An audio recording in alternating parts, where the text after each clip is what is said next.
दोस्तों, आज हम कर्म बड़ा या भाग्य, तो आइए देखते हैं इसके पर एक कहानी।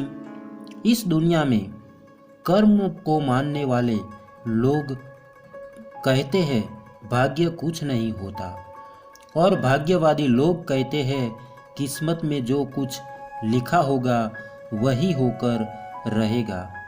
यानी इंसान कर्म और भाग्य इन दो बिंदुओं की दरी पर घूमता रहता है और एक दिन इस जग को अलविदा कहकर चला जाता है।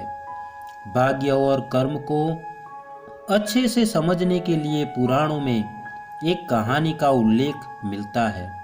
एक बार देवर्षि नारद वैकुंठ धाम गए। वहां उन्होंने भगवान विष्णु का नमन किया। नारद जी ने हरि से कहा, प्रभु, पृथ्वी पर अब आपका प्रभाव कम हो रहा है। धर्म पर चलने वालों को कोई अच्छा फल नहीं मिल रहा। जो पाप कर रहे हैं उनका भला हो रहा है। तब श्री हरि ने कहा, ऐसा नहीं है देवर्षि, जो भी हो रहा है सब नियति के जरिए हो रहा है। नारद बोले, मैं तो देख कर आ रहा हूं। पापियों को अच्छा फल मिल रहा है और भला करने वाले, धर्म के रास्ते पर चलने वाले लोगों को बुरा फल मिल रहा है। भगवान ने कहा, कोई ऐसी घटना बताओ। नारद ने कहा, अभी मैं एक जंगल से आ रहा हूं। वहां एक गाय दलदल में फंसी हुई थी। कोई उसे बचाने वाला नहीं था। तभी एक चोर उधर से गुजरा। गाय को फंसा हुआ देखकर भी नहीं रुका। वह उस पर पैर रखकर दलदल लांग कर निकल गया। आगे जाकर वो चोर को सोने की मोहरों से भरी एक थैली मिली। थोड़ी देर बाद वहां से एक वृद्ध साधु गुजरा। उसने उस गाय को बचाने की पूरी कोशिश की। पूरे शरीर का जोर लगाकर उस गाय को बचा लिया। लेकिन मैंने देखा कि गाय को दलदल से बचा निकालने के बाद वह साधु आगे गया तो एक गड्ढे में गिर गया। प्रभु, बताइए यह कौन सा न्याय है?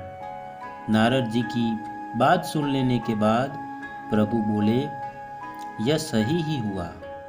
जो चोर गाय पर पैर रखकर भाग गया था, उसकी किस्मत में तो एक खजाना था, लेकिन उसके इस पाप के कारण उसे केवल कुछ मोहरें ही मिली। वहीं उस साधु को गड्ढे में इसलिए गिरना पड़ा क्योंकि उसके भाग्य में मृत्यु लिखी थी, लेकिन गाय को बचाने के कारण उसके पुण्य बढ़ गए और उसकी मृत्यु एक छोटी सी चोट में बदल गई। इंसान के कर्म से उसका भाग्य तय होता है। इंसान को कर्म करते रहना चाहिए, क्योंकि कर्म से भाग्य बदला जा सकता है।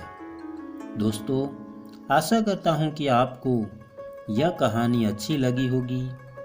अगर आपको यह कहानी अच्छी लगी है तो एक लाइक और एक शेयर ज़रूर करना दोस्तों। चैनल को सब्सक्राइब करना मत भूलना। आपके प्यार को इसी तरह देते रहना, क्योंकि हम आपके लिए इसी तरह की अच्छी और मनपसंद कहानियाँ लाते रहे। तो दोस्तों, आज के लिए इतना ही। फिर मिलेंगे एक और नई कहानी के साथ। तब तक के लिए आप सबको हमारा धन्यवाद। जय हिंद।